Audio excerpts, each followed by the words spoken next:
रामकृष्ण हरे.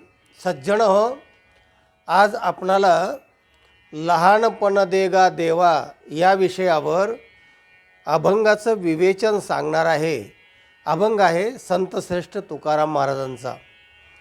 सगळ्या सृष्टीची उत्पत्ती आणि जी व्यवस्था आहे ना, हे अशी आहे की नेहमी लहानातून मोठं होतं. मग ते झाड असो, मनुष्य असो, कुठलीही गोष्ट अगोदर लहान असते, बीजामध्ये असते, मग ती मोठी होते. असा हा सृष्टीचा क्रम आहे. तर याच्यामध्ये मानवी जी निर्मिती आहे त्यामध्ये जे दुःख होतं ते मोठेपणामुळे जास्त होतं. आणि म्हणून संतांचं म्हणणं असं, महाराज असं म्हणतात, लहानपण देगा देवा,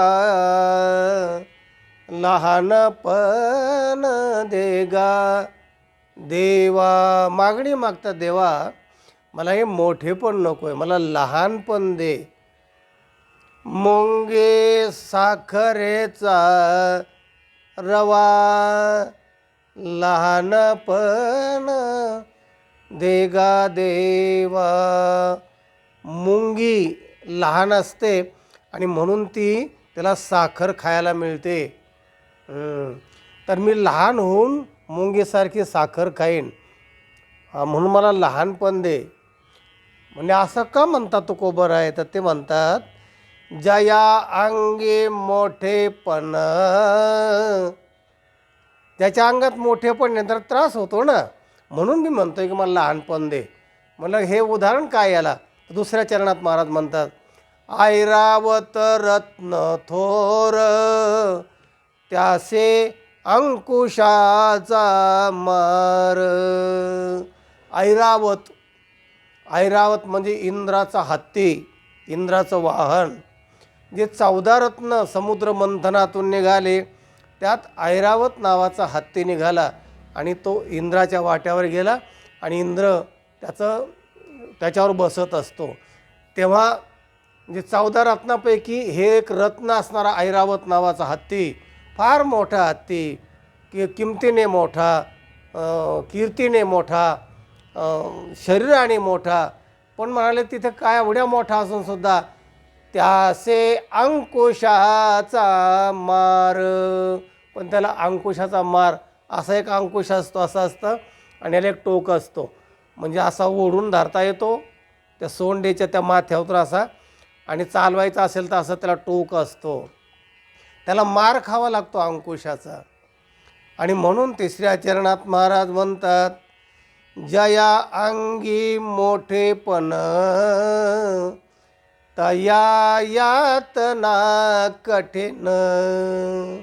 ज्याच्या अंगामध्ये मोठेपण आहे ना, मग ते मोठेपण कोणतंही असू द्या, तर त्याला यातना पण तेवढ्याच असतात.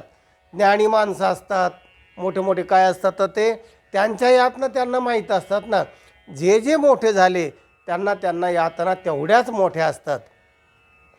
तया यातना कठीण, चणे खावे लोखंडाचे, मग ब्रह्मपदी नाचे, असं म्हणतात. आणि शेवटच्या चरणामध्ये महाराज म्हणतात, तो का म्हणे जाण व्हावे लहान होणे लहान. म्हणून जाणत्या माणसाने लहानात लहान व्हावं, म्हणजे तिथे दुःख कमी असतं. असेच अभंग आणखीन आहेत. महापुरे झाडे जाती, तेथे लोहाळे वाचती, असा एक अभंग आहे. तेव्हा दृष्टांत सांगायचा झाला तर एकदा सृष्टीकर्ता ब्रह्मदेव हा सृष्टी निर्माण करून करून करून करून थकला. सत्यलोक, पुन्हा सत्यलोकाचे अधिपती असल्यामुळे तिथली पुन्हा त्या राज्याची जबाबदारी सत्यलोकाची. आणि ब्रह्मदेव थकला हे काम करून करून करून. आणि मग एकदा ते आसनावर बसला आणि आपल्या 4 मुलांना, सनत कुमारांना त्यांनी जवळ बोलून घेतलं. लहान लहान होते.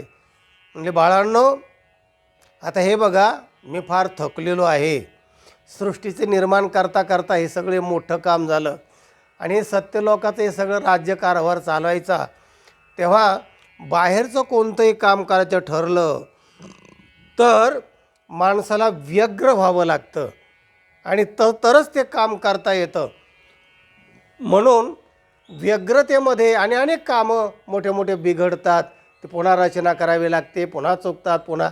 आणि याला मला फार हे झालेलं आहे, त्रासलेलो आहे आत्ता मी. म्हणून मला आत्मस्थ व्हायचं आहे, तपश्चर्या करून मला आत्मानंद प्राप्त करायचा आहे. म्हणून तुम्ही मोठे झालात ना की मी तुमच्यावर हा राज्यकारभार सोपवणार आहे. आणि हे सगळा कारभार सोडून मी तुमच्यावर सोपून निघून जाणार आहे. तपश्चर्या करतो, आत्मस्थ होतो आणि एकाग्र झालं की एकाग्रतेमध्ये आपल्या आत्म्याचं भान बुद्धीमध्ये पडतं आणि मग आपल्याला तो आत्मानंद होतो. अशा साधनेत मी जाणार आहे आणि ती साधना करण्यासाठी मी सगळा राज्यकारभार तुम्हाला सोपवणार आहे, तुम्ही मोठे झाला म्हणजे. हे सगळं त्या मुलांनी ऐकलं आणि म्हणले हो बाबा, ऐकलं, समजलं ना, म्हणले हो.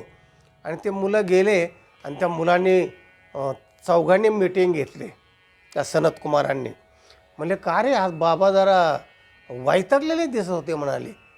दुसरा म्हणतो अरे कामाचं व्याप की एवढं मोठं, हे सगळे सृष्टीचे घडामोड करायचे म्हणजे का 84 लक्ष योनी काय, 4 खाणी काय, त्याच्यामध्ये नाना प्रकार, पुन्हा सत्यलोकाचे हे सगळं राज्य सांभाळायचं, हे सगळ्या गोष्टी असं होणारच म्हणाले.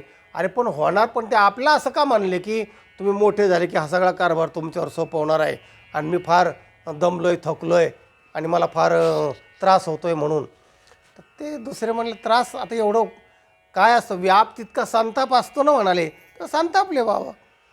तिसरा म्हणतो अरे म्हणजे काय की तो संताप आपल्यावर टाकणार आहेत, म्हणजे आपला पण संताप होणार ना, त्रास होणार ना, म्हणजे एक प्रकारचं दुःखच आपल्याला ते देणार आहेत आपण मोठं झाल्यावर. चौथा म्हणतो हो असाच अर्थ आहे त्याचा. मग त्याने ठरवलं, म्हणले आता हे दुःख आपण का घ्यायचं म्हणाले, आपण आनंदी राहायचं आणि लहानपणामध्येच आनंद असतो, तर आपण मोठंच व्हायचं नाही म्हणाले, 5-5 वर्षाचंच राहायचं, म्हणजे ते पण कारभार आपल्याला सोपवणार नाहीत आपले पिताश्री, आणि आपण लहान राहायचं. आणि ते सनत कुमार अद्यापही 5 वर्षाचे आहेत, लहानच आहेत. व्हावे लहानाहुनी लहान, त्याला श्रीरामाचे ध्यान, गाडी चाले रे, असं एक कवित्व आहे. तेव्हा लहानपणामध्ये जो आनंद असतो ना, तो फार महत्त्वाचा असतो. हे सनत कुमारांच्या उदाहरणावरून आपल्याला कळतं आहे. आणि म्हणून तुकाराम महाराजांनी त्या सनत कुमारांना नमस्कार केलेला आहे. तुकाराम महाराज म्हणतात, तुम्ही सनकादिक संत, तुम्ही सनकादिक संत, म्हणविता कृपावंत, एवढा करा उपकार, सांगा देवा नमस्कार. ते सनकादिक संत आहेत, ते सनकादिक आनंदी ब्रह्मज्ञानी ते मुलं आहेत. आणि म्हणून लहानपणामध्ये सुद्धा शहाणपण असतं आणि त्यातच खरं मोठेपण पण असतं. आणि म्हणून तुकाराम महाराज म्हणतात, देवा मला लहानपण दे. सज्जन हो, हा व्हिडिओ इतरांना पाठवा, लाईक करा. ज्यांनी चॅनलला सबस्क्राईब केलं नाही त्यांनी सबस्क्राईब करा. ज्ञान ऐकत रहा, वाटेत रहा, आनंदी रहा. रामकृष्ण हरी.